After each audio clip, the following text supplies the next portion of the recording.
Hello friends, the other day I saw a thread of a guy who has repaired lenses and cameras for about 40 years and he recently got vexed or annoyed because some customer told him, hey, what and why your prices are so high, why it's taking so much time, what you're doing is not rocket science.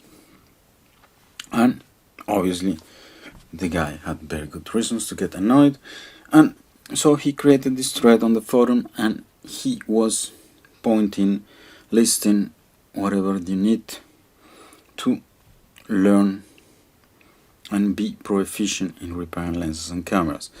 And it is not easy, so I'm joining him and I will try to convey the kind of effort, the kind of things you know, and I am taking the example which is the compound shooter. I know that sometimes when I make videos, when there is a lot of resources, there is, for example, I am thinking about Mikeno's YouTube channel, I am thinking about Rico website, I am thinking about Learn Camera Repair. All these resources, including my channel, are here to share with you, to convey with you the things we have worked, the things we know for years.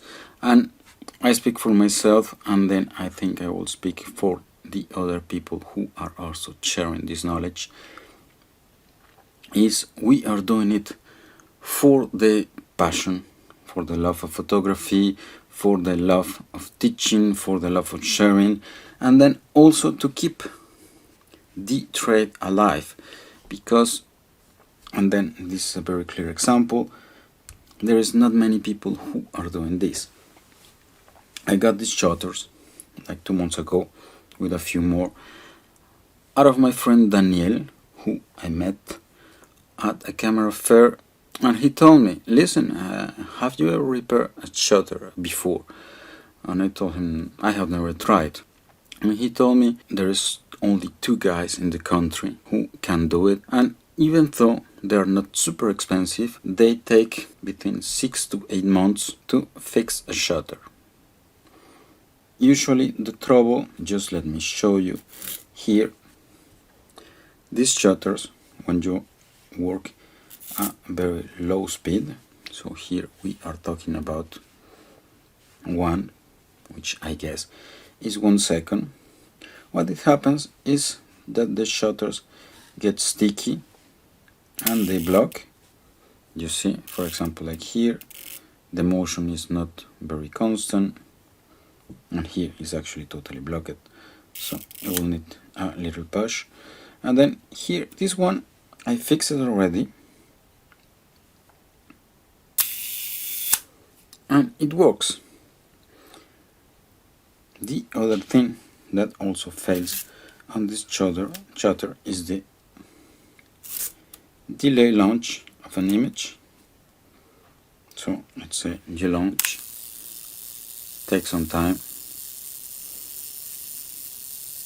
you can get ready to do whatever you want on the image, you can even get into the frame.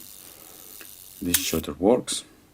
This one is not very reliable, and as you can see it blocks, so most probably your negative is going to be overexposed, which is never a good thing, and more especially in large format that negatives are really expensive.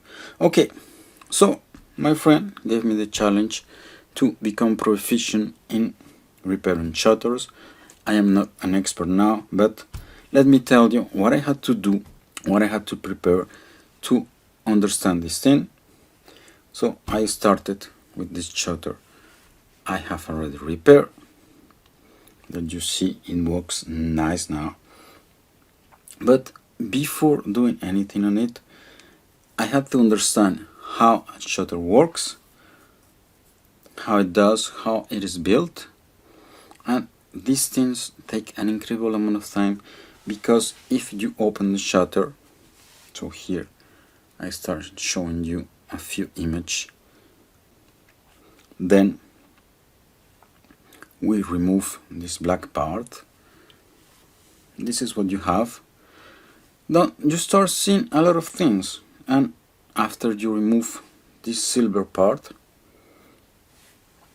you see an incredible amount of parts, springs, levers, many things. It's totally scary because you don't want to mess it up, because this thing is a legacy.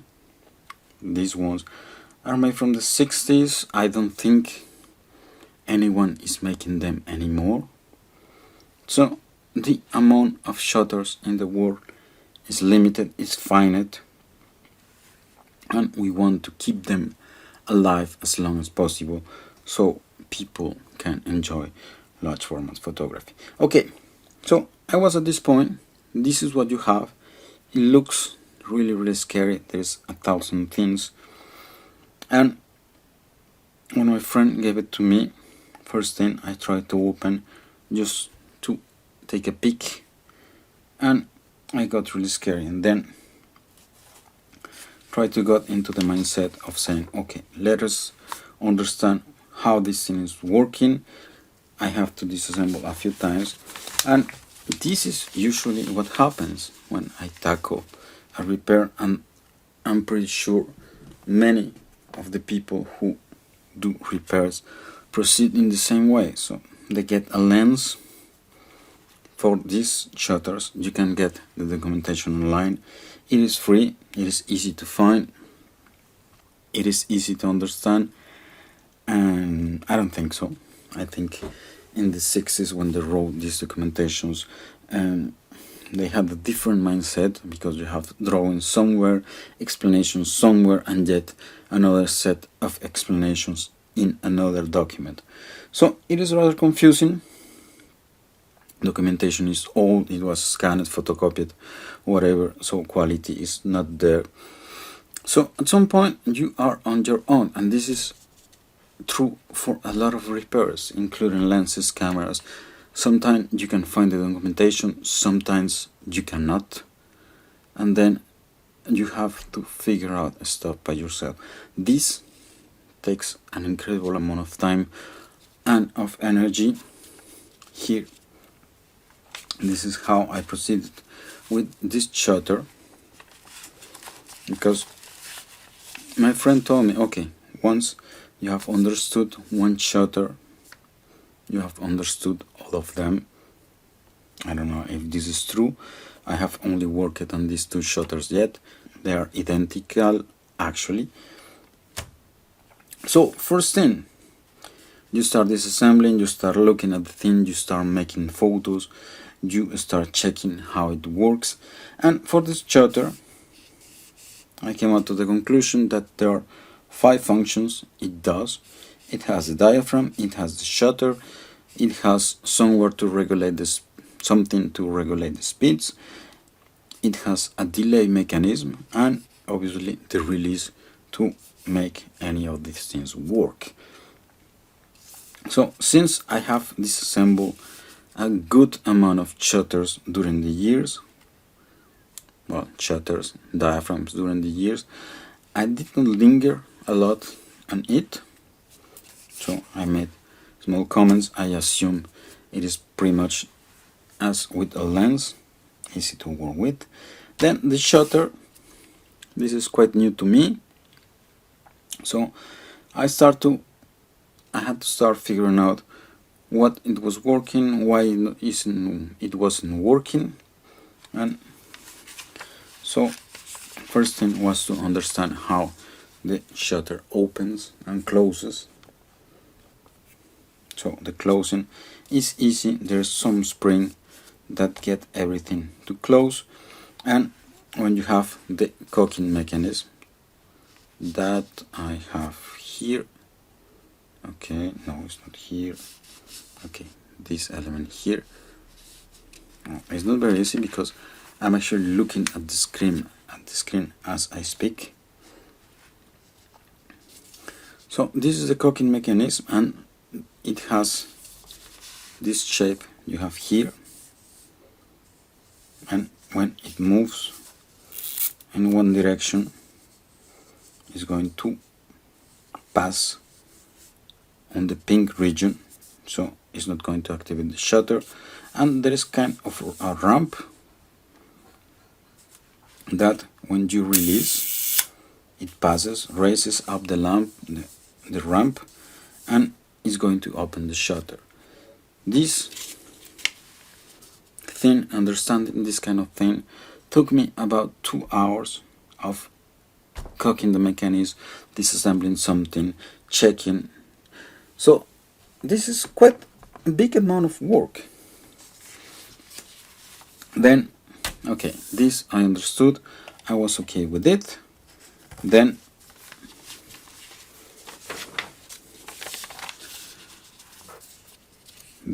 the problem was with the speeds. So how to understand the speed mechanism. So what happens, let me just open this thing and we can take a look. I can explain to you just a little bit.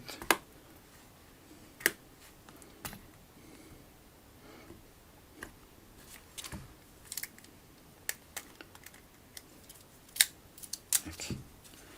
Here you go.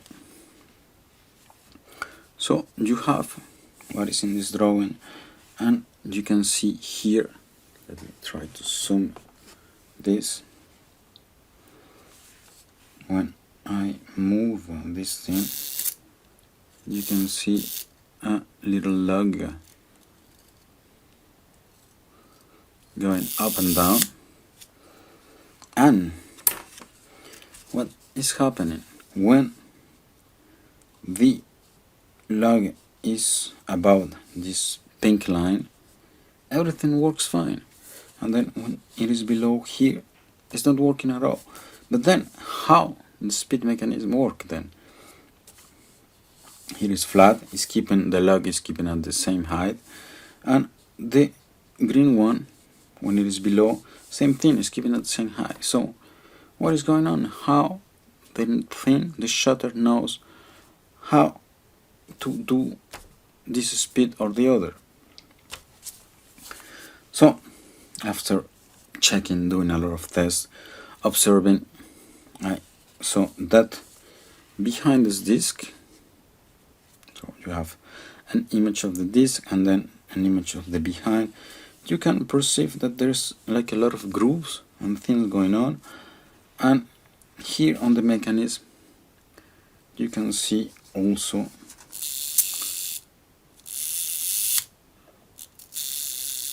this pin which is going up and down,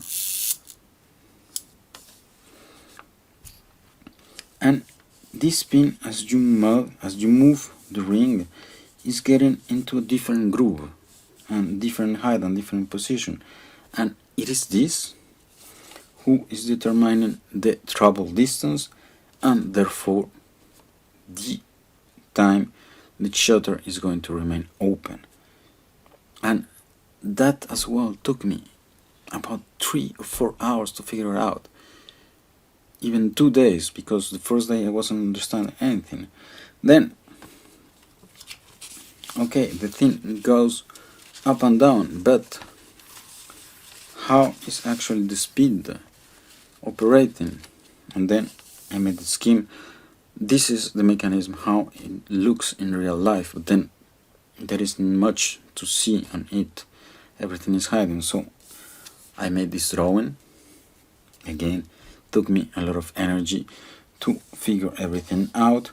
And what is happening when the log is in this position is getting into the mechanism this blue part, which is a balancing mass, and when you launch the shutter, this mass is going to tilt like that and is going to break this, so you are getting the low speeds. And the travel distance, what about it? So you have this, well, you can read the text, and you see with these grooves, with these curves, is going to know you get the travel. So here it needs to move a short distance. Here it's going to travel a long distance. So the time the shutter is going to remain open is longer, obviously. But here you go. This, getting to know these things now that you are learning, that I am explaining you in 3 minutes now, took me like a whole weekend to get this thing out. Then the delay mechanism wasn't working as well. So how this thing is related, because when you take a look at this system and the first time, you have no idea how this that is here is connected with this. Yeah, impossible to say. Okay, and then you realize that the cocking element, well, you can see it since the beginning, but then you have to realize what these things are doing. And then you can see it is hanging a little gear, and when you move the thing, you can realize there is like a very little hook that is hiding at some point. That is hiding here. So this is why I drew it, because otherwise it's very hard to see. And when you cock the thing and you apply the delay, it's going to come out and hook into a gear.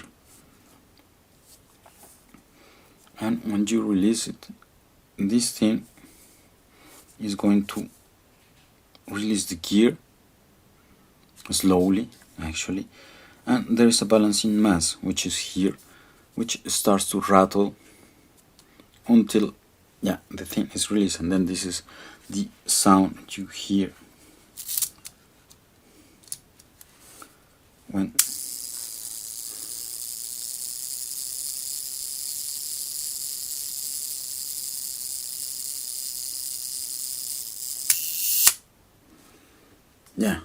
and that's the rattling you hear.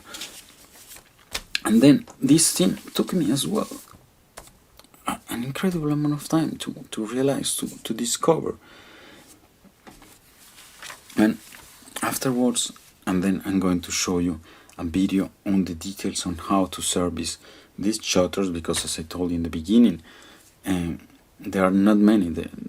The amount of them in the world is finite. No one else is making them, so we need to keep them alive and then to service them. I'm going to make a video to do that.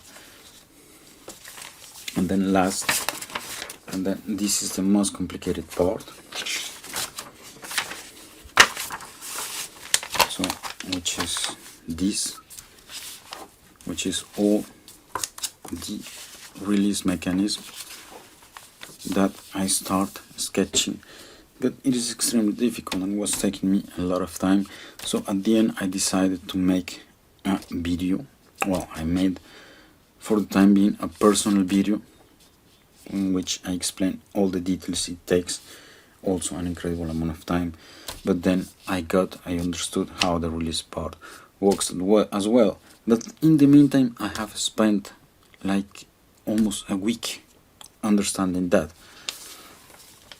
And I think this was the point of this gentleman. What you see, what you will get at the end of the day on a video where me or someone else is giving you this resource so you can repair your elements easily and quickly, are the result of an incredible amount of training, time, thinking, many things.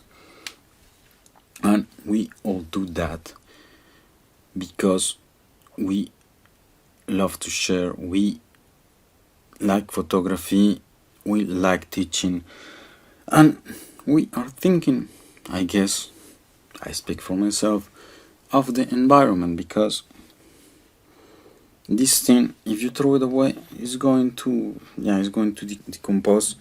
Never.